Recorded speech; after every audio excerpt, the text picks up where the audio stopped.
시작부터 좀 산만했습니다.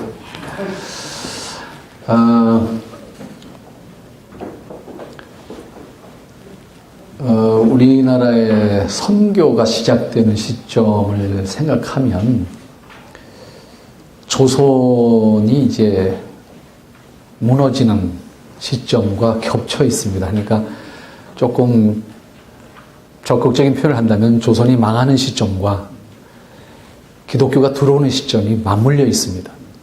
이것이 이제 우리 역사, 우리 한국 교회사를 이해할 때의 배경이다. 이것이 이제 어떤 정치적, 사회적, 시대적 배경이다라고 하는 것을 먼저 생각을 할 때 기독교가 지금 굉장히 코너에 몰려있는 어떤 지금의 역사에서 보면 굉장히 코너에 몰려있는데 당시에는 반대로 기독교가 어떤 모습이었을까가 이제 상대적으로 생각이 될 수 있는 부분이 됩니다.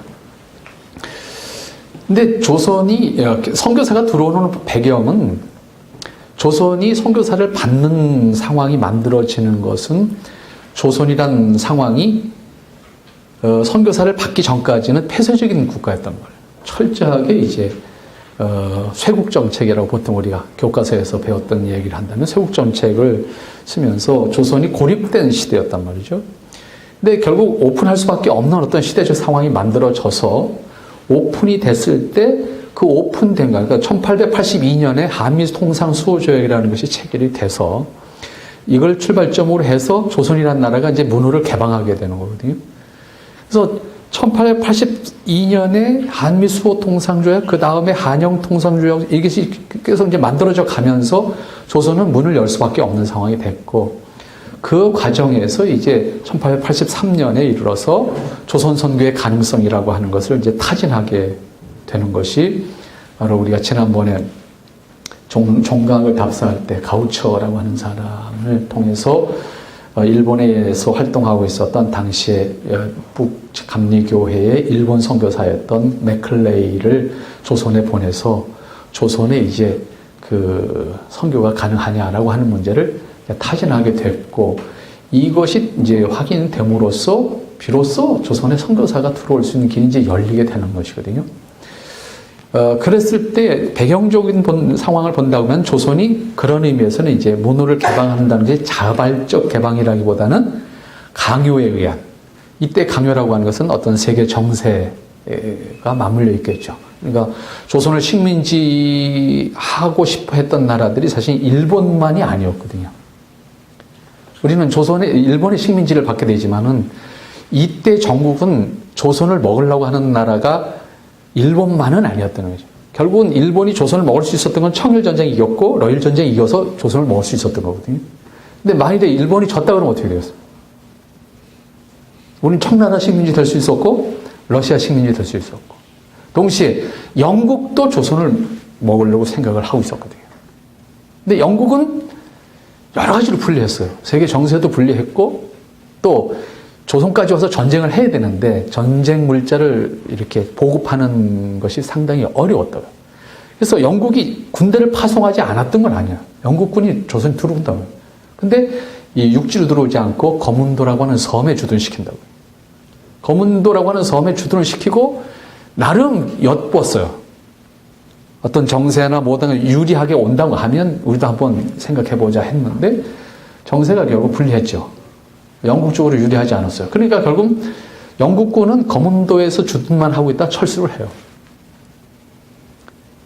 그래서 결국 나중에 일본이 이제 최종적으로 러일 전쟁을 승리하면서 이제 일본이 이제 조선을 장악하게 되죠. 이것이 1904년 러일 전쟁이 끝나면서 1905년에 을사늑약이라는 것이 체결되는 거죠.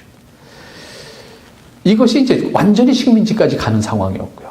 그 이전에 조선은 이러한 그 어떤 여러 가지 당시의 국제 정세나 동북아의 어떤 환경 속에서는 조선이라는 나라가 강제적으로 문호를 개방하게 되는 그런 상황이었다라고 하는 것을 우리가 먼저 생각을 할 수가 있겠고요.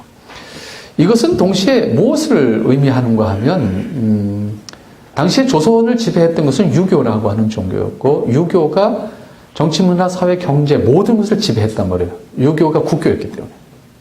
그러니까 조선이 무너진다고 하는 것은 동시에 유교의 지배력이 무너진다라고 하는 거예요. 그러니까 이것이 구체적으로 나타나는 것이 어디냐면 우리가 잘 아는 1919년에 3.1 독립만세운동의 이제 소위 민족대표 33명이라는 것이 이제 우리의 교과서에서 배웠던, 지금은 안 배우지만, 나오지 않습니까? 그럼 33명 가운데 적어도 조선 독립만세운동이잖아요.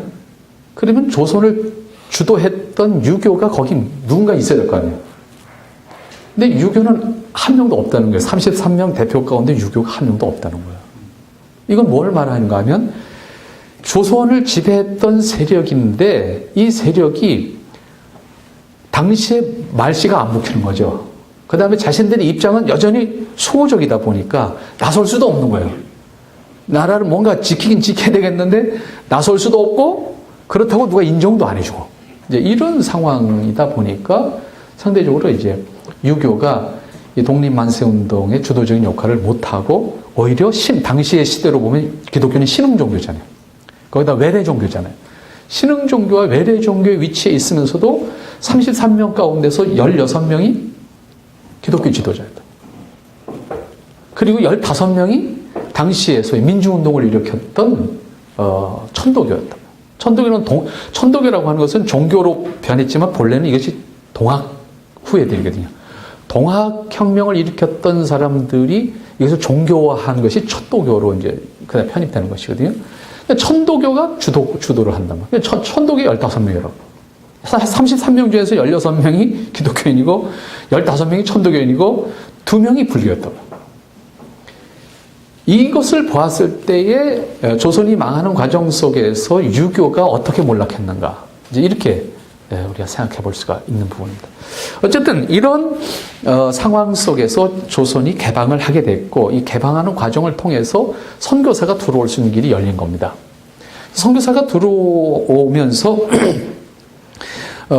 우리나라에 이제 끼치는 영향이라고 하는 것은 우선 문호 개방이라고 하는 것을 통해서 조선이 외국에 대한 외국을 알기 시작하는 상황이죠. 그러니까 실제적으로 외국을 안다는 것이 우리가 지금은 너무나도 이제 그 통신 수단의 발달을 통해서 안방에 앉아서 전 세계에 돌아가는 것을 볼 수 있는 상황이지만은 당시의 외국이라고 하는 것은 중국과 일본 외에는 조선 사람들의 머릿속에 외국의 개념이 이렇게 떠오르지 않는 시대였다 이렇게 생각을 하시면 될 거예요. 그 정도로 낯설고 외국에 대한 개념이 머리에 떠오르지 않을 만큼 낯선 그런 상황인데 결국 선교의 길이 열려지면서 그 선교의 길이 열려지면서 외래 문화가 이제 조선에 들어오기 시작하게 됩니다. 근데 이 외래 문화가 들어오면서 물론 역기능도 있습니다만은 사실 우리가 오늘 이렇게 지금 발전된 국가를 이루는 과정 속에서 다양한 측면의 문화적 그 도입이 선교사들과 더불어서 들어오게 되는 것을 우리가 볼 수가 있죠. 그것에 대해서는 구체적으로 말씀을 드리겠습니다만은 어쨌든 쇄국 정책이 이제 무너지게 되면서 선교사들이 들어올 수 있는 기독교의 전례와 더불어서 외래 문화가 우리나라에 들어오게 되는데 어쨌든 이 폐쇄된 공간에 외래 문화가 들어온다는 것은 한편에 우리 안에 있는 사람들은 굉장히 두려움이 있죠. 굉장히 두려움이 있고 그것을 어떻게 수용할 것이냐라는 수용의 문제도 크게 이제 있게 되는 것이고요. 그렇기 때문에 실제적으로 거기에는 문화적 충격과 충돌이라고 하는 것이 실제로 존재를 했죠. 학교를 처음에 시작을 했지만 선교사들이 학교를 시작했을 때 그러면 사람들이 학교에 학생들을 보냈느냐면 안 보냈거든요. 더더군다나 기득권 세력들은 안 보냈거든요. 서양 사람들에게서 배울 것이 뭐냐? 우리가 최고인데 하는 그런 어떤 것이 있었고 양반이 어떻게 쌍놈하고 같이 와서 공부하냐 뭐 이런 것도 있고 어떻게 남자가 여자하고 같이 앉아서 공부를 하냐 뭐 이런 것도 있었고 그래서 문화적 배타 의식 때문에 실제적으로 학교가 시작됐다고 해서 바로 학교가 지금처럼 이렇게 이렇게 만들어질 수 있는 그런 상황이 동시에 아니었거든요. 그러나 시간이 지나가면서 결국 세상이 바뀌는구나 라고 하는 것을 기득권 세력이 알았을 때 그 기득권을 내려놓고 자식들은 일단 학교에 보낼 수밖에 없는 상황이 만들어졌죠. 현실적으로. 그래서 학교를 보내게 되고 지금도 이제 조기 유학 이런 거 있습니다만 그 당시에도 이미 조기 유학은 이루어졌습니다. 기득권 세력이 이 세상이 바뀐다는 걸 알았을 때 선교사들을 붙들고 우리 아들 미국에 유학 좀 보내달라고 해서 줄 섰거든요. 실제적으로. 그때 당시에도. 근데 그때 선교사들을 대할 수 있는 사람들은 요즘 말로 하면 장관급 사람들이거든요. 장관급들 자녀들이 그 당시에 조기 유학 간다고요. 실제적으로. 그러한 상황이 이루어지면서 바뀌어진 어떤 상황을 깨달게 됐을 때에 비로소 기득권 세력의 자녀들도 이제 학교에 나오게 되는 이런 상황들이 만들어지게 되고, 서양 것에 대한 이제 막연한 이제 기대감이랄까, 우리가 얼마 전까지만 해도 미제는 모두 좋아, 이런 소고가 있지 않았었습니까? 그만큼 조선이 어떤 그 폐쇄적인 공간 속에 있다가 서양의 것을, 또 외래의 것을 보면서 그것의 가치가 절대화하는 어떤 의식으로 바뀌어졌을 때, 뭐든지 받아들일 수밖에 없는 이런 이제 분위기가 만들어지게 됐죠. 그것의 역기능 또한 있었다고 볼 수 있겠습니다만은, 그러나 오랫동안 폐쇄됐던 조선 사회는 어쨌든 선교사들을 통해서 들어오게 되는 외래 문화에 대한 어떤 동경심이랄까, 이것이 굉장히 컸었다라고 하는 것을 우리가 볼 수가 있습니다. 이제 그와 더불어서 이제 한편에는 반감을 가질 수밖에 없는, 저항할 수밖에 없는 것이 이제 식민지 시작이었는데, 요즘에도 이제 결국 식민사관 문제가 계속 대두가 되지 않습니까? 그래서 식민사관 문제가 되면서 요즘에 아베가 계속 이제 망언이라고 이제 우리가 표현하는 그런 망언, 식민지가 조선을 발전시켰다, 이런 논리잖아요. 이제 이런 논리를 갖고 이제 아베가 지금 계속 아베나 일본 사람들의 의식 속에는 이제 지금도 있는데, 그것을 이제 식민지를 받았던 사람들의 입장에서 역사를 해석하는 것과 지배했던 사람의 입장에서 역사를 해석하는 입장이 전혀 달라지는 것이라고 볼 수 있겠습니다. 이것은 서양도 마찬가지예요. 서양도 실질적으로 여러분들이 옛날에 역사를 공부하실 때에 신대륙 발견 이런 거 있잖아요. 신대륙 발견. 신대륙 발견, 그럼 거기는 아무도 없었어야지 신대륙이죠. 그 사람이 살고 있었는데 신대륙이라고 그러면 인디언은 사람 아니라는 의미잖아요. 근데 이게 서양 사람들의 사고 구조 속에서 신대륙의 개념이 되는 거예요. 우리는 침략을 받았다 그러는데 일본 사람들은 진출했다 그러잖아요. 이런 단어 하나 가지고 이제 입장 차이가 전혀 달라지는 해석이 만들어지는 것이거든요. 어쨌든 일본의 식민지에 의해서 우리나라가 또 한편에 선교사들에 의해서 들어오는 어떤 문물의 그 영향, 그 다음에 식민지를 통해서 우리가 원튼 원치 않던 강제적으로 내지는 어떤 필연적으로 그들에 의해서 주어지는 어떤 문화적 변화, 이런 것들이 동시에 있을 수 있다고 볼 수가 있겠습니다. 어쨌든 1880년대에 들어와서 우리나라는 이제 큰 변화를 가져오게 됩니다. 그 변화와 더불어서 이제 선교사들이 실질적으로 들어올 수 있게 되는데, 선교사가 조선에 들어올 수 있도록 하는 데는 사실 미국 교회, 지난번에 우리가 답사하면서 생각했던 그런 일들이 있지만은, 동시에 내부적으로 선교사를 받아들이게 하는 것은 종교적인 힘이 아니라 정치적인 힘이었다, 이렇게 해석할 수 있습니다. 그게 뭐냐 하면 조선 말기의 개화파 정치인들, 소위 개화당이라고도 표현하고 개화파라고도 표현하는데, 이 개화파 정치인들이 기독교를 받아들여야 된다는 것을 끊임없이 조선 정부에 이제 요청을 하게 되고, 끝내는 맥클레이 선교사가 선교를 허락받는, 고종 앞에 가서 선교를 허락받는 과정 속에서 개화파 지도자들, 그 가운데서도 김옥균의 역할이 결정적이었다.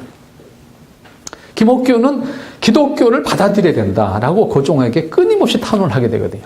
그리고 맥클레이를 고종과 만나게 하고 실제적으로 그 선교 허락을 받게 되는 그런 역할을 해주는 것이 기독교와 관계없는 김옥균이라는 사람입니다. 그러니까 결국은 김옥균은 그럼 기독교를 자기가 기독교를 개종했기 때문에 그럼 받아들이냐? 그거 아니거든요. 기독교는 조선의 개화의 수단으로 이해를 한 거예요. 그러니까 기독교를 받아들이는 것만이 이 망해가는 조선이 미래를 뭔가 꿈꿀 수 있는, 열어갈 수 있는 길이다, 이렇게 본 것이고, 그래서 개화파 지도자들은 전적으로 이 기독교를 받아들여야 된다라고 하는 것을 강요했던 것이죠.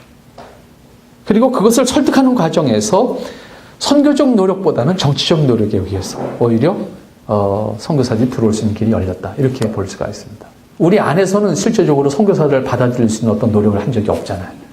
선교사들을 받아들일 수 있는 노력을 한 것은 개화파 정치인들의 노력에 의해서 이루어진 것이다. 그런 의미에서 1884년 알렌이 들어오기까지는 실제적으로 개화파 정치인들이 조선의 개화를 목적으로, 선교를 목적이 아니라 조선의 개화를 목적으로 선교사를 받아들여야 된다라고 하는 논리가 결국 끝내는 받아들여질 수밖에 없었고, 그것이 조선의 선교사가 들어오게 되는 결과를 낳게 되었다. 이렇게 이제 우리가 볼 수가 있습니다.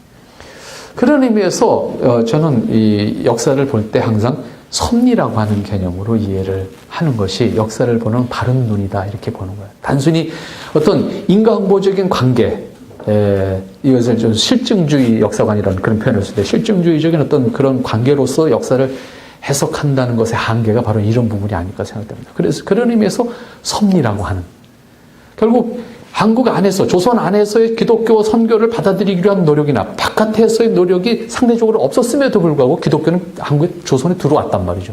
들어오는 길이 열리는 것은 기독교와 관계없는 사람들에 의해서 이루어졌다는 거죠. 그런 측면에서 봤을 때는 이것을 섭리다 이렇게 해석을 하는 것이 아마 가능하지 않겠느냐라고 생각을 합니다. 어쨌든 지금 와서 생각해보면 왜 이 조그만 나라의 기독교를 전 세계에서 가장 작은 나라 가운데 하나인 영토적인 측면에서 이 조선, 이 우리나라를 통해서 교회를 이렇게 크게 세웠고 전 세계의 선교를 감당하게 하시는가라고 하는 것을 측면을 생각해 보면 결국 우리가 뭘 잘해갖고 한국교회가 컸다기보다는 하나님이 쓰시기 위해서 키웠다. 이렇게 해석하는 것이 오히려 더 적극적인 해석이 될 수 있지 않겠느냐 하는 측면도 지금 와서 보면 생각해 볼 수 있지 않겠는가 이런 생각을 해볼 수가 있습니다. 이렇게 해서 어쨌든 선교사들이 우리나라에 들어올 수가 있게 됩니다. 들어올 수 있게 되는데 이 선교사들의 입국과 더불어서 우리가 생각하게 되는, 다시 말하면 이 조선의 근대 역사 속에서 기독교가 미친 영향이라고 하는 측면에서 생각해 본다고 하면 우선 개화와 더불어서 외래 문화가 들어오는 과정을 통해서 선교사들은 그 어떠한 사람들, 그 어떠한 기관, 그 어떠한 정치적인 노력보다도 선교사들의 전국 각지에서의 활동을 통해서 조선 사람들에게 다른 세계를 알려주었다. 이것이 아마 가장 큰 변화가 아닐까 생각됩니다. 당시 어떤 언론이나 혹은 지금과 같은 어떤 그 전달 매체들이 발전되지 않았던 상황 속에서 전국 팔도를 선교사들의 두 발걸음을 통해서 다른 세계가 있다는 것을 알려줬고, 그것이 단순히 복음만이 아니라 다른 세계가 있고 다른 사람들이 있다라고 하는 이런 세계를 알려주었다라고 하는 것 자체가 그 어떠한 노력보다도 큰 것이었다고 말씀드릴 수 있습니다. 실제적으로 지금 우리가 외국이라고 하는 말을 쓰고 외국인이라고 하는 말을 쓰지만 당시에는 외국이라고 하는 개념, 단어가 없었습니다. 그때 선교 초기에 우리 조선 상황에서 외국의 개념은 외국, 다른 나라, 우리나라 밖의 나라 뭐 이런 표현 되지 않겠습니까? 그런데 당시엔 그런 단어를 쓰지 않고 그 당시엔 이국인 이런 있었습니다. 이 말은 다시 해석하면 아주 나쁜 의미가 돼요. 우리만 사람이고 너는 다른 종자야 그런 뜻이에요. 그러니까 사람은 사람인데 우리하고 다른, 이인이라고 썼어요. 한문으로 직접 쓸 때는 이인, 다를 이자를 썼단 말이에요. 이인이 돼요. 그런 정도로 우리 조선은 어떤 이 다른 조선 밖에 대한 그 정보가 많이 없었고, 또 일반 국민들은 더더군다나 이 부분에 대해서 굉장히 낯설었습니다. 그래서 지금도 이제 지방에 가면 외국인들이 만약 지방에 이렇게 나가게 되면 외국인이라는 것 때문에 사람들이 다 가다가도 서서 보잖아요. 서울 장안에서도 불과 한 20, 30년 전만 돌아가더라도 외국인이 지나가면 외국인이라고 하는 어떤 다른 사람에 대한 어떤 이 의식을 가지고 보게 되잖아요. 근데 실제로 이사벨라 버드 비숍이라고 하는 분이 있었는데 이분이 영국의 여류학자입니다. 여자분인데 1880년대에 조선에 와서 조선을 연구해서 서양 세계에다가 학자로서 서양 세계에다 조선을 알리는 역할을 했던 분이 이사벨라 버드 비숍이라고 하는 아일랜드 분인데 아일랜드에서는 이분이 굉장히 유명한 분입니다. 우리나라에서는 별로 모르지만은 아일랜드에서는 굉장히 유명한 분인데 이분이 그 1880년대에 조선에 와서 조선을 탐사하면서 자신이 경험한 것을 일기처럼 내지는 조선을 어떤 그 서양에 알리는 글들을 쓰는 과정 속에서 여자 신분으로서 당시에 조선을 여행한다는 것 자체가 굉장히 어려운 시대잖아요. 교통편이 별도로 있는 것도 아니고 그런데 이분이 조선을 탐사하기 위해서 다니는 과정의 이야기를 보면 어떻게 보면 지금 하면 도저히 상상이 안 되는 여행을 하신 것이요. 이분이 잠을 못 자는 거예요. 무슨 지금처럼 무슨 호텔이 있는 것도 아니고 여관이 있는 것도 아니고 일단 가다가 어디 주막이든지 어디든 자야 되잖아요. 온 그 지역 사람들이 다 몰려들어서 이 서양 귀신은 어떻게 자나 그러고 들여다보고 있는 거예요. 예? 그리고 자는 방을 문을 제끼거나 아니면 뭡니까 창호지를 뚫고서 이제 다 지켜보고 있는 이런 상황이거든요. 생전 처음 보는 노랑머리에 파란 눈의 서양 여자가 나타나니까 이게 도대체 이 사람은 사람인데 우리하고는 뭐가 다른가? 어떻게 먹는가? 어떻게 자는가가 궁금해서 잠을 못 자는 거야.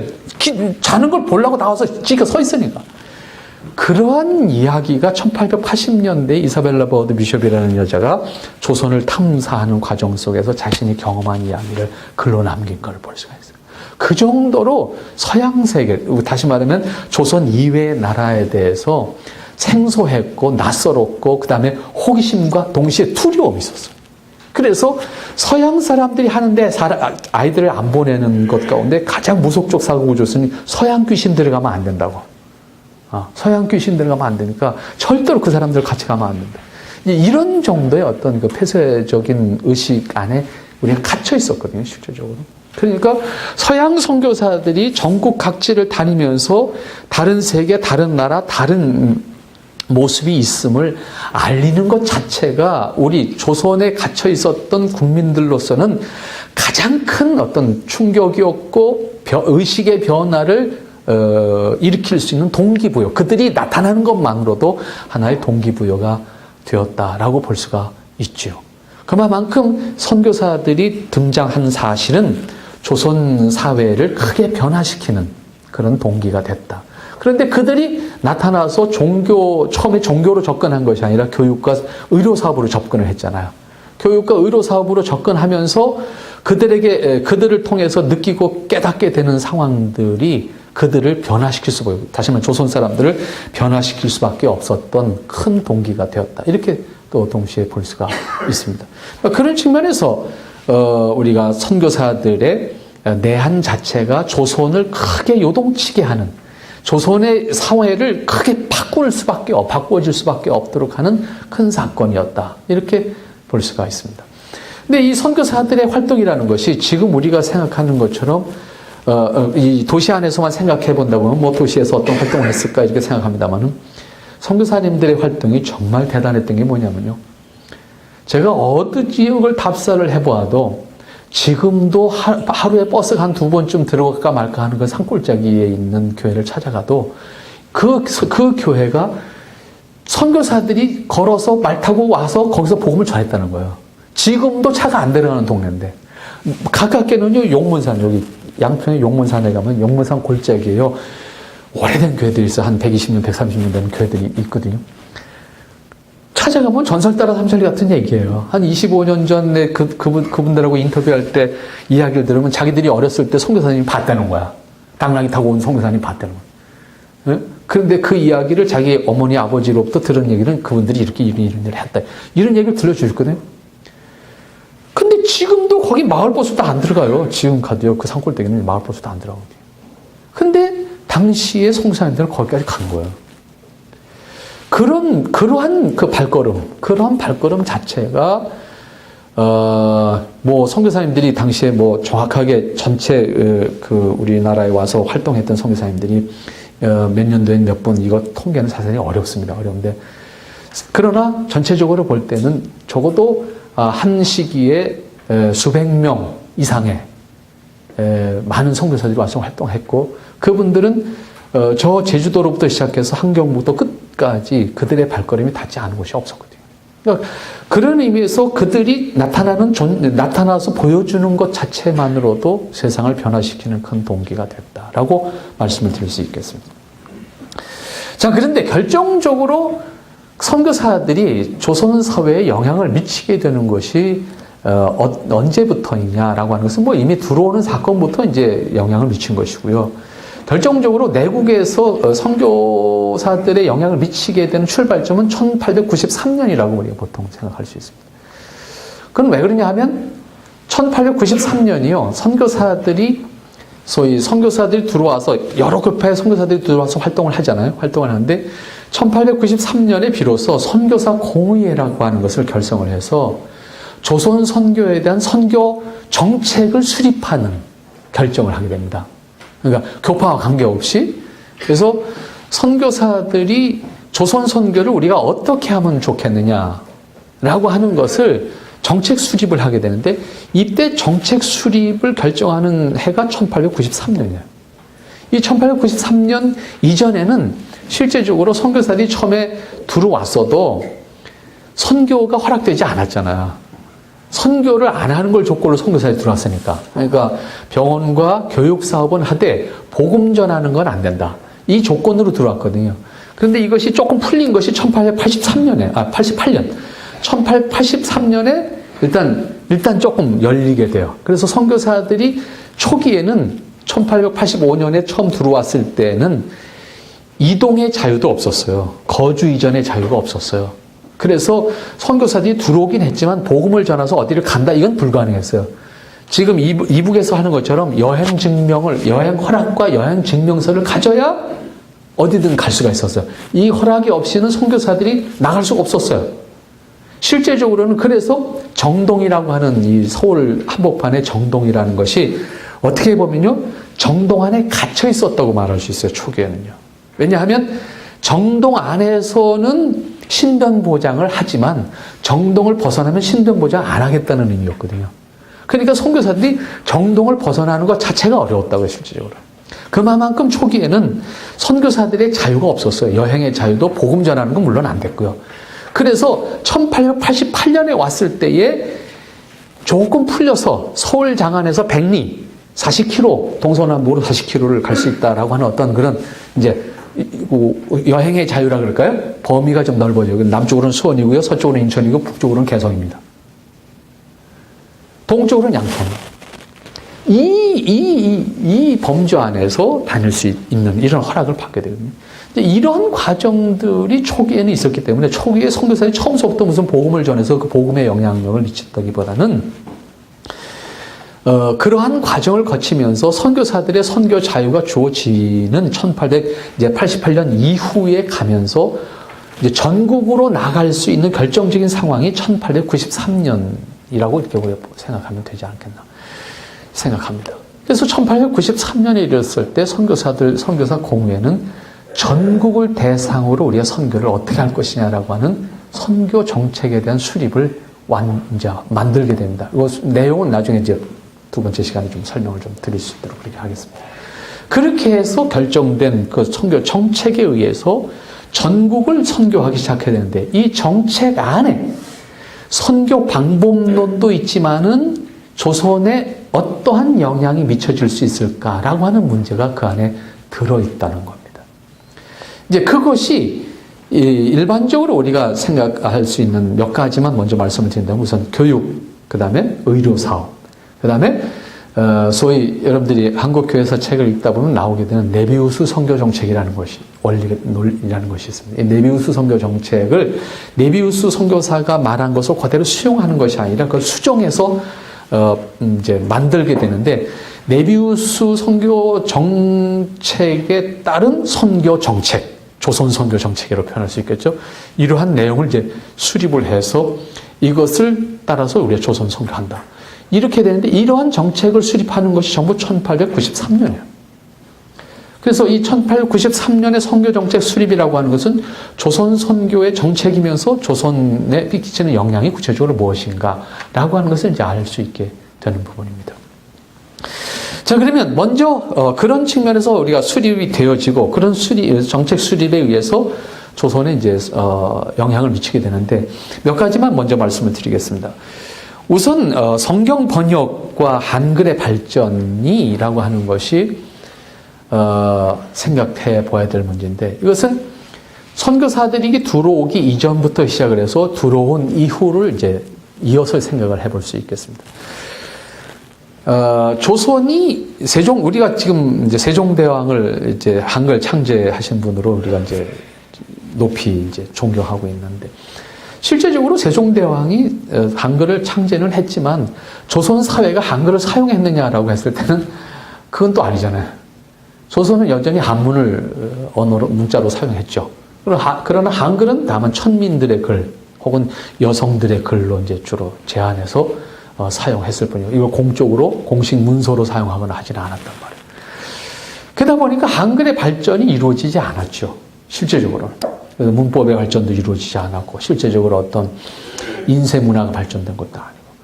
그런데 조선의 언어로서 우리가 지금 사용하고 있는 조선 한글로서의 그 어떤 영향력, 그 다음에 한글의 위치가 오늘처럼 한글로서 이렇게 사용할 수 있는 상황이 만들어지는 것은 선교사들의 절대적인 영향이다라고 말할 수 있습니다. 왜냐하면 한글 성경이 최초로 번역되는 것은 1878년 1878년에 이미 한글로 이제 번역이 돼요. 근데 선교사들 안 들어온 상황이잖아요. 국내는 1884년에 알렌 선교사가 제일 먼저 들어왔어요. 그러니까 앞서 선교사 들어오기 전에 우리말 번역이 돼요. 근데 우리말 번역은 했지만 1878년에 우리말 번역을 했어요. 완역한 건 아니지만 쪽복음 번역됐지만 출판을 못해요. 그럼 출판은 몇 년 걸려서 하냐면 4년 뒤에 해요. 1882년에 한다고, 출판을. 그럼 번역은 78년에 했는데 왜 4년씩이나 걸렸을까? 출판하는데. 이거거든요. 왜 4년 걸려서 출판했을까?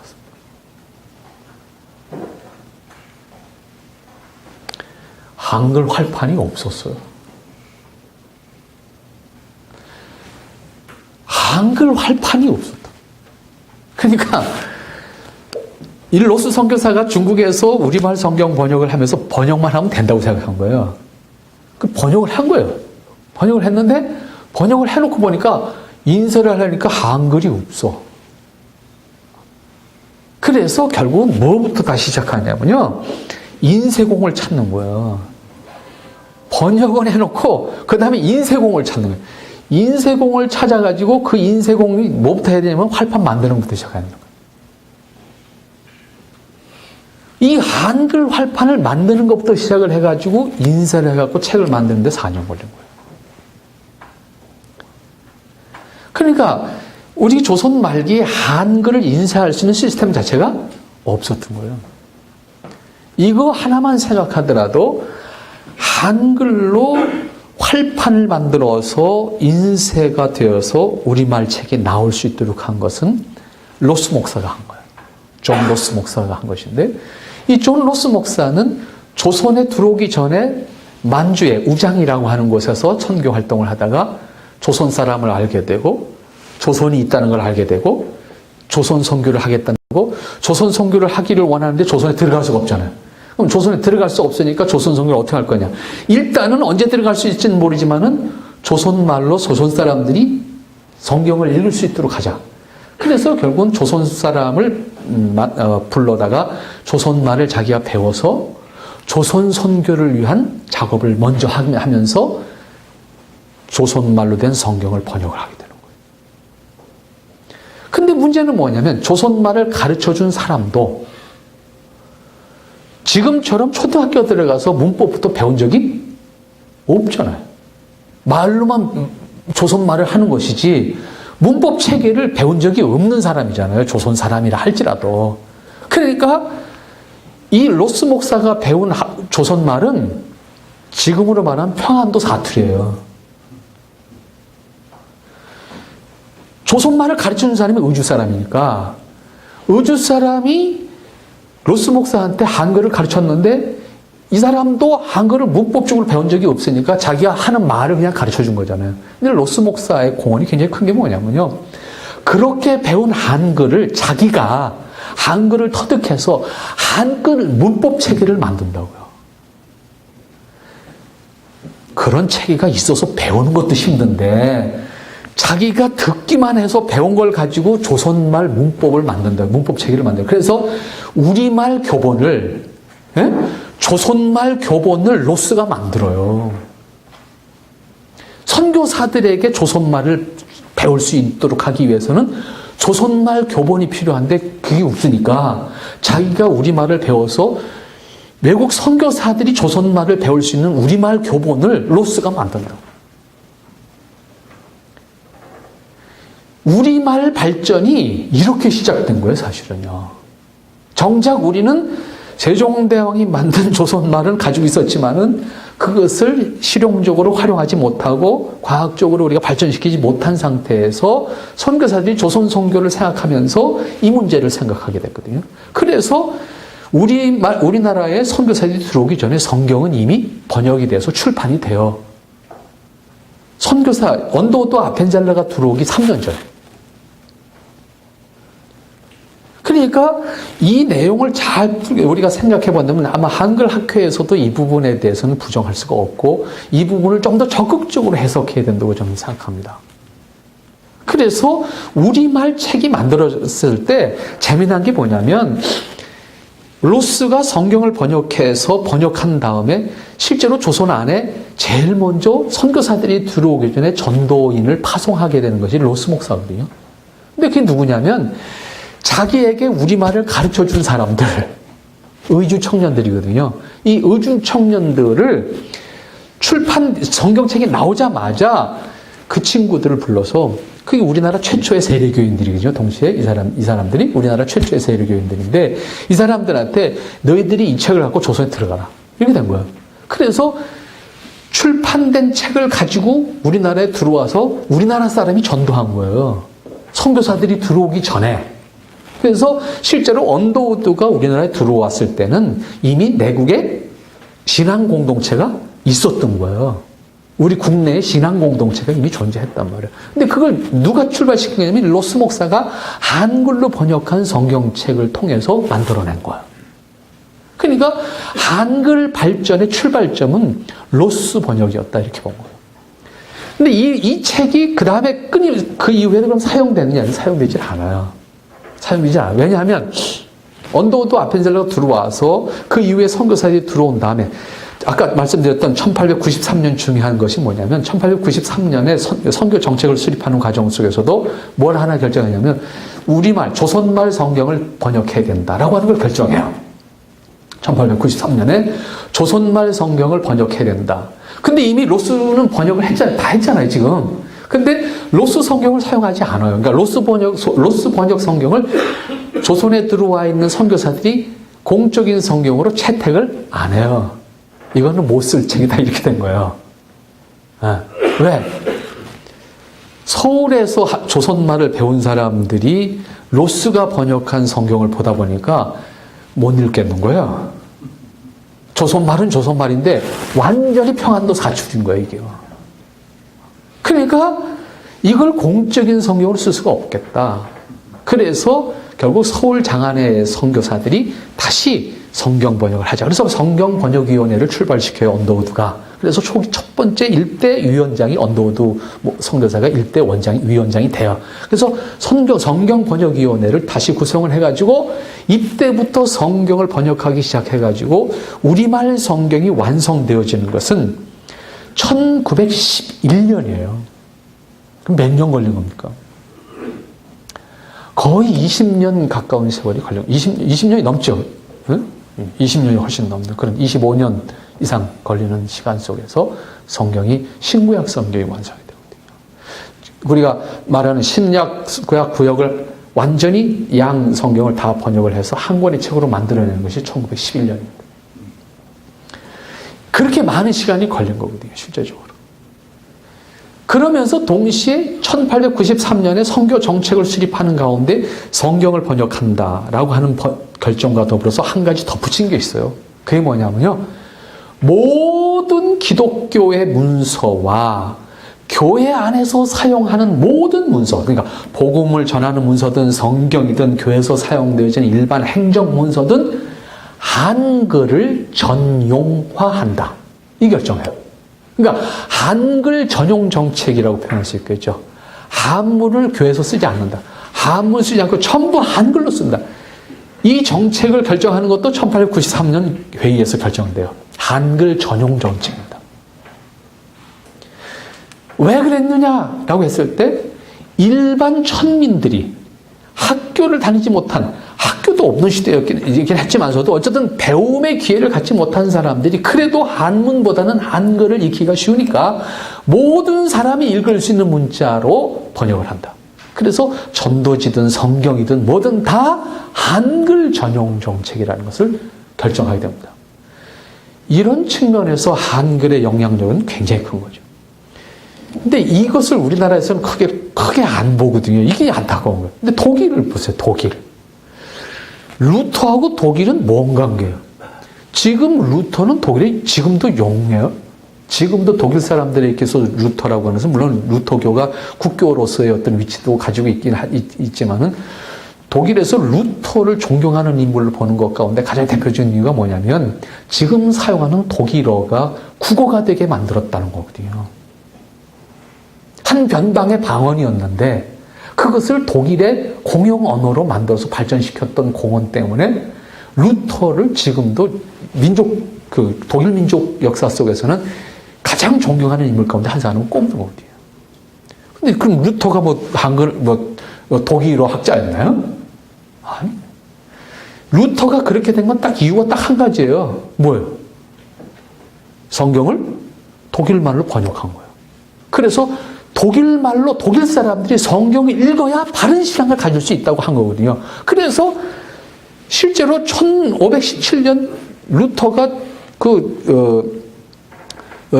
비텐베르크 채플에 그 95개 조항 붙이고 나서 실제적으로 루터는 종교개혁하자고 소리 지른 적이 없는 사람이야. 95개 조항은 우리 대학 안에 있는 구성원들이 이거 고민 좀 같이 해보자. 이게 뭐냐? 나는 지금 이 고민에 빠졌다. 이거 고민 나만 하는 거냐? 니들도 하는 거냐? 같이 한번 얘기해보자고 붙인 것이 95개 조항이. 종교개혁하자고 붙인 거 아니거든요. 근데 그게 핵폭발을 일으킨 거거든요. 그리고 루터는 그냥 비텐베르크 대학에서 계속 강의를 하고 있었어요. 그런데 바깥에서 난리가 난 거죠. 그래서 결국은 비텐베르크에서 계속 있다가는 이제 죽게 되는 상황이 되니까 당시에 삭손주의 그 프레드릭 제후가 루터를 갖다 감추는 거거든요. 그게 이제 말트부르크 성이라고 하는 성에 갖다 감춰놓는데 신분을 위장시켜서 기사 신분으로 위장시켜서 갖다 감춰놓는. 그것은 역시 또 그건 요즘 말로 하면 정치 게임이었죠. 비텐베르크 프레드릭의 정치적 위상을 지키기 위해서 자존심 싸움이었죠. 내 백성, 내가 통치하는 영역에 있는 사람을 누구도 공식적인 정상적인 재판 없이 내 허락 없이 잡아갈 수 없다. 그래서 프레드릭이 루터를 갖다 감추는 거거든요. 근데 프레드릭도 일단은 이제 황제가 있으니까 자기 마음대로 할 수는 없잖아. 그러니까 자기 부하들한테 시켜서 루터를 갖다 감추라. 근데 내가 모르게 감추라고 했어요. 왜? 그러면 황제가 불러서 다그칠 거 아니야. 내놓으라고. 그러면 나는 모른다고. 그러면 나 거짓말 한 거 아니잖아요. 그러니까 자기 명분을 쌓기 위해서 나도 모르게 갖다 감추라고 했어요. 그래서 결국은 부하들이 갖다 감춘 것이 말트부르크 성이었어요. 기사 신분으로 위장시켜서 갖다 감춰놓고 거기서 실제적으로는 약 3년 동안 거기서 있으면서 루터는 뭐 했냐면 성경을 번역한 거야. 종교개혁은 바른 신앙을 가지는 건 성경을 백성들이 직접 읽는 거다. 그거 외에는 다른 답이 없다. 생각하고 결국은 성경 번역을 통해서 독일 사람들이 성경을 직접 읽음으로써 그들이 지금 하고 있는 신앙이 왜 잘못된 것인지 깨닫게 하고. 이것이 독일 종교개혁의 가장 핵심이었던 것이고. 그리고 독일어가 게르만 민족의 공통어로서 이제 발전을 하게 됨으로써 루터의 독일 역사에서 루터가 차지하는 비중이 커진 것이고 사람들이 그것을 존경하는 이유로 삼게 된 것이거든요. 근데 우리는 우리말 발전을 일으키는데 선교사들이 이런 영향력을 발휘했는데 우리 국민들 의식 속에 세종대왕이 다 해준 거야. 정작 우리는 그 발전시키는 노력은 전혀 안 했는데. 근데 이걸 발전시키는 역사는 역시 이 성경 번역과 출판이라고 하는 과정을 통해서 있게 되었다라고 하는 것은 로스 목사의 번역이 출발점이었고, 그 다음에 1893년에 선교사들 공회에서 조선 선교를 위해서는 성경 번역을 하자. 그래서 성경 번역을 통해서 1911년 신구약 성경을 완역함으로써 우리나라 사람들이 이제 우리말 성경을 비로소 읽게 되는 거죠. 그 다음에 이제 무슨 국한문 혼용체가 나와요. 그것은 이제 성경 발전이야, 그 다음에. 왜냐하면 한글로만 번역하다 보니까 의미가 잘 통하지 않는 경우가 있어요. 한문은 우리가 나름 또 읽을 수 있는 사람이 읽으니까 가로 열고 한문 써. 아니면 이제 같이 혼합해서 쓰거나 해서 한문 성경이 섞여서 나오는 이제 한문 성경들이 발전하게 돼요. 여러분들 초기 문서를 보면 띄어쓰기라는 게 없잖아요, 우리말. 어디서 끊어서 읽어야 될지 모르는 거예요. 그런 것들이 띄어쓰기도 그 다음 이제 발전하게 되고, 그 소위 문법 발전이라는 게 그 다음에 이루어지게 되는 것이거든요. 자, 이런 것들이 이제 선교사들의 업적으로 또 우리 조선 사회의 가장 중요했던 언어의 통일과 이 언어의 통일과 언어의 발전이라고 하는 양면을 한글 성경의 발전과 더불어서 제공해 주었다라고 말하는데 결코 이의가 있을 수 없다. 이렇게 우리가 볼 수 있습니다. 물론 그 이후에 이제 식민지 시대로 들어와서 한글이 이제 저희 민족주의와 함께 다시 이제 한글이 이제 대두되게 돼요. 왜냐하면 일본말을 쓰게 하니까. 일본말을 강제로 쓰게 하니까 반대로 이번에는 우리말 쓰자라고 하는 운동이 일어나잖아요. 그래서 한글을 쓰는 것은 민족주의적 어떤 그 또 이것과 또 맞물려 있어요. 그런데 대외적으로는 못 쓰게 하니까 이걸 또 누가 쓰게 해? 어디서 가르쳐요? 학교에서는 일본말만 사용하게 하니까 이거 교회에서 가르치기 시작했대요. 교회가 한글 가르치는 학교가 됐단 말이에요. 그러니까 실제적으로 식민지 시대에 한글을 지켜낸 건 누구냐라고 다시 이런 질문을 할 수 있게 되는 거예요. 그러니까 결국은 식민지 시대에도 막판에 가면 이제 설교도 이제 한글을 사용하지 못하게 하는 이런 시대가 옵니다만은 그때에도 우리말로 설교를 하는 사람들이 나왔고 교회에서 야학하면서 요즘 말로 하면 야학하면서 한글 가르치는 일을 했고 그래서 식민지 시대에도 실질적으로 한글을 지켜내는 역할들은 문학인들만 한 것이 아니고 교회가 가장 천병에 서서 쓸 그 역할을 했다라고 볼 수가 있습니다. 그런 의미에서 한글 성경의 번역, 그 다음에 한글 발전, 그 다음에 한글의 한글 활용을 통해서 우리 국민들의 문맹 퇴치를 이루었다. 실제로 우리 부모님 세대들 가운데서 학교 못 다니시는 분 많잖아요.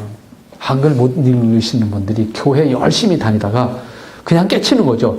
계속 똑같은 글씨 보다가 그냥 들으면서 옛날에는 이런 차트에다가 이렇게 그냥 한글 써가지고 그냥 불렀잖아요. 예? 그 글씨는 모르지만 계속 보다가 말로 익힌 글씨를 그냥 그대로 읽게 습득해서 성경을 읽게 됐잖아요. 실제로 우리 부모님 세대에서 교회 다니면서 한글 깨친 분들이 굉장히 많아요.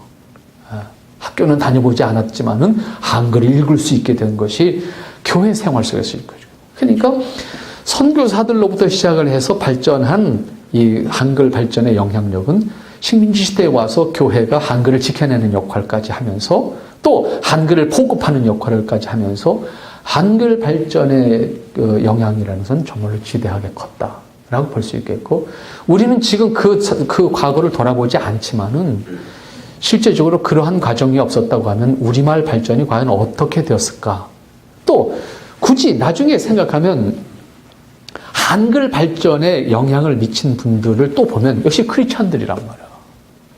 초기에 현대 교육을 받았던 분들, 주시경 선생을 비롯해서 초기에 현대 선교사들이 하는 학교에서 현대 교육을 받았던 분들에 의해서 한글이 체계화되고 또 한글의 문법이 발전할 수 있는 그런 길들을 만들어간 건 역시 크리스찬들의 주도적인 역할을 했다라고 하는 것 역시 부정할 수 없는 이다. 이렇게 볼 수 있습니다. 그래서 우리말 발전과 우리말 보급이라고 하는 차원에서 선교사들의 영향력과 그 다음에 교회의 역할 이거는 가히 절대적이었다. 특별히 지금은 모든 국민이 고등교육까지 받는 시대가 됐지만 선교 초기와 식민지 시대까지만 하더라도 일반인들이 모든 국민교육을 받는 시대가 아니었단 말이죠. 그런 차원에서 생각한다고 하면 선교사들의 공헌, 특별히 한글 전용화 정책, 1893년에 이미 한글 전용화 정책이라는 것을 수립해서 한글을 통해서 복음을 전하고 한글을 통해서 국민들 의식을 깨우친다라고 하는 이런 역할을 했다라고 하는 것은 무엇보다도 중요한 결정이었고, 그것은 한국 사회에 있어서 한글의 발전을 이룩하는 데는 결정적인 역할을 했다라고 분명히 말할 수 있지 않겠는가 생각을 합니다. 그 다음에 두 번째로 볼 수 있는 것이 의료 사업을 통한 이제 우리 국민들의 보건위생의 발전, 뭐 이런 표현을 할 수 있을까요? 네. 처음에 허락받았던 선교 사업에 있어서 가능한 것이 이제 지금 말씀드렸던 학교, 지금 말씀드린 것처럼 이제 소위 병원이죠. 병원인데, 병원을 할 수 있고 학교를 할 수 있다라고 하는 것이 허락받았던 사건인데, 이 역시 1893년에 선교사 공회에서 공식적으로 조선 선교 정책으로 수립하는 내용 가운데 하나가 의료 사업과 교육 사업을 정책적으로 시행한다. 그래서 선교 미션 스테이션이 만들어지는 곳에는 반드시 병원을 세우고 학교를 세운다는 것을 원칙으로 했어요. 그래서 이때부터 전국 팔도에 선교사들이 거점 도시로 확보한 지방 도시에는 선교사들의 거점만 만들어지는 것이 아니라 거기에는 학교가 세워지고, 선교사들의 거처가 만들어지면 그 옆엔 학교, 그 옆엔 병원이 공식적으로 만들어졌어요. 전국에 어느 도시든지 선교사들의 거점을 확보한 도시에는 병원과 학교가 만들어졌고, 그것은 지금도 전국 도시의 사학의 명문입니다. 그 학교들이 근대 교육의 효시고, 그 지역의 근대 교육의 효시고 사학의 명문들입니다. 전국 어디를 가든. 그것은 1893년에 선교사들이 정책을 수립하는 과정 속에서 의료 사업과 교육 사업을 선교 정책으로 수립했기 때문입니다. 이것은 교육 사업이라는 것은 우리나라 근대화에 결정적인 영향을 줬죠. 실제적으로 그 이후에 민족 저항운동, 또시 독립운동을 전개하는 과정 속에서도 전부 독립운동의 주도적인 역할을 했던 사람은 누구예요? 그 미션스쿨 출신들이에요. 그 미션스쿨 출신들과 선생님들과 재학생들이었어요. 그 사람들이 독립운동의 가장 천병에 서 있던 사람들이고 리더들이었다고. 그렇기 때문에 실제적으로 식민지 시대에 들어오면서 기독교가 호교적이 돼요. 다시 말하면 우리 국민들의 의식 속에 기독교는 배타적인 종교가 아닌 거예요. 기독교는 우리 의식 속에 우리 편이었던 거예요. 그 당시에 우리 편. 기독교가 뭔지 모르고 나 기독교 다니지 않지만 기독교는 우리 편인 거예요. 의식이. 그래서 기독교에 대해서 종교적으로는 모르고 싫을 수 있지만 반대할 수 없는 거죠. 왜냐하면 기독교가 우리 민족을 위해서 싸우고 있는 유일한 종교니까. 그리고 기독교인들이 그 주도적인 역할을 하는 지도자들을 앞장세워서 그 역할을 하고 있으니까. 그래서 반대를 안 했던 거예요. 이것이 결과적으로 미션스쿨의 영향력이었다. 이렇게 볼 수 있죠. 그러니까 미션스쿨, 3.1 만세운동과 관련해서 전국의 3.1 만세운동 발상지에 가면요. 3.1 만세운동의 그 지역에 주도적인 역할을 했던 지도자가 누구냐? 따지면 다 기독교인이에요. 아닌 곳이 거의 없어요. 아닌 곳이 혹 있으면요. 기독교가 아직 영향을 미치지 못한 지역이에요. 그럼 그 기독교가 아직 영향을 미치지 못한 부분에 누가 들어가 있으냐면 그게 천도교예요. 동학이 주도했던 지역이에요. 그 동학이 주도했던 지역에는 천도교 지도자가 그 3.1 만세운동의 주도적인 역할을 했던 사람들. 둘 중에 하나야. 근데 그 영향력은 기독교만 못하지요. 왜냐면 기독교는 이미 전국적인 조직망을 가지고 있었고 전국에 미션스쿨이 있었잖아요. 천도교는 이건 없었거든. 그렇기 때문에 실제적인 영향을 가장 크게 미친 것은 기독교가 아닐 수가 없어요. 어느 지방에 가도 3.1 독립만세운동 출발점 누구 따져가면 다 기독교인입니다. 다만 안타까운 것은 한국교회가 이 부분에 대해서 관심이 없어요. 다시 말하면 역사를 발굴해서 역사화하는 작업에 대한 관심이 없어요. 그러다 보니까 분명히 그 사람이 기독교 지도자로서 그 역할을 했는데 가서 비석 하나 보면 기독교자가 없어요. 네? 기독교자가 없다고요. 그러나 그 지역의 유지 내지는 그런 어떤 역할을 했던 사람들 가서 보면 그 사람은 불교 신자였다, 그 사람은 유교 신자였다가 이게 다 써 있어요. 그 사람들은 쓰는데 아무 거리낌이 없는데 기독교 지도자들은 그런 게 없는 거예요. 그 대표적인 사람 가운데 하나가 그 유명한 서재필 박사예요. 서재필은 하여튼 우리나라에서 초등학교, 중학교 나오면 다 아는 사람 아닙니까? 그 사람이 기독교 지도자라는 거 다 아는 거 아닙니까? 서재필 박사의 기념관이 만들어진다고 해서 지금부터 한 4, 5년 전에 제가 전라도 보성을 찾아갔어요. 그분이 고향이 전라도 보성입니다. 보성에 갔는데 근데 아직 완성이 안 되고 이제 그 기념관도 건물만 지어줬고 안에 아무것도 없고 이제 아직도 이제 그 만드는 상황성인데 바깥에 비석만 큰 게 하나 세워졌어요. 비석 그 깨알 같은 글씨를 이제 다 읽어봤어요. 읽어봤는데 기독교자가 없어. 기독교 지도자로서 이 사람이 이런 역할을 했다가 아니야. 그걸 보면서 야, 이게 참 걱정이다.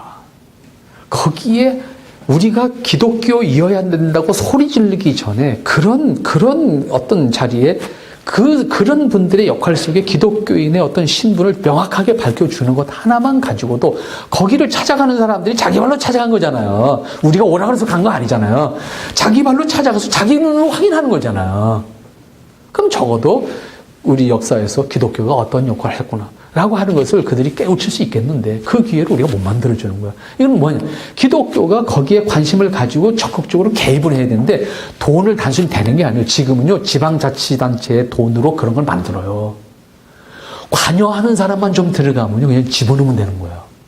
근데 기독교 쪽에는 여기에 관여하는 관심을 가지고 있는 사람이 없어요. 그러니까 이게 안 만들어지는 거예요. 그러니까 서재필 박사는 단순히 민족 지도자였을 뿐인 거예요. 이게 안타까워.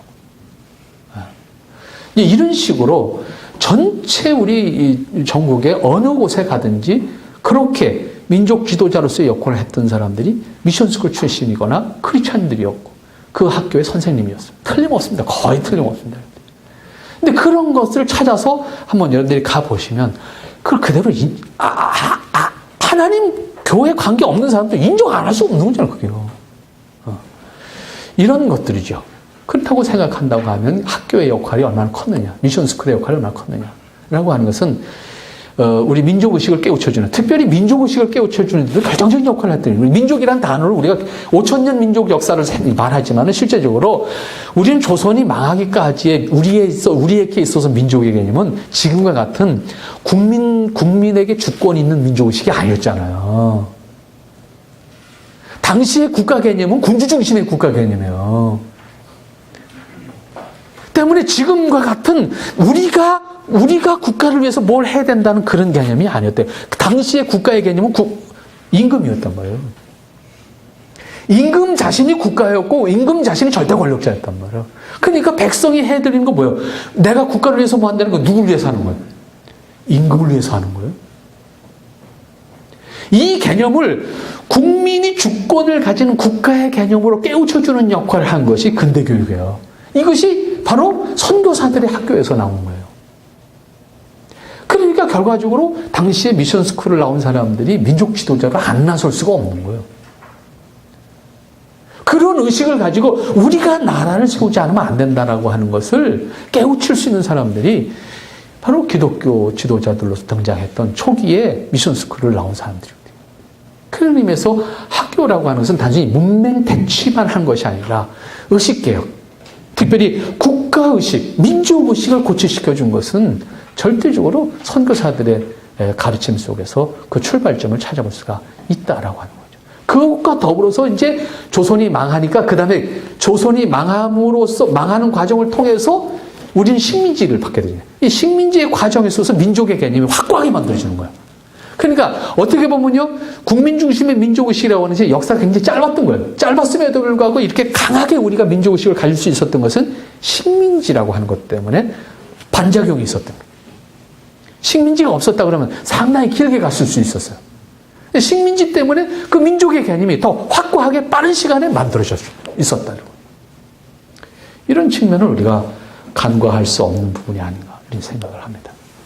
그런 의미에서 우리가 학교 교육이라고 하는 것이 단순히 계몽 차원이 아니라 바로 우리 국가의식을 확립하는 데 있어서도 결정적으로 역할을 했다라고 봤을 때 비록 짧지만 우리 역사 속에서 기독교의 역할, 그 다음에 선교사들의 역할이라는 것은 대단히 지대했다. 이렇게 우리가 또 볼 수 있습니다.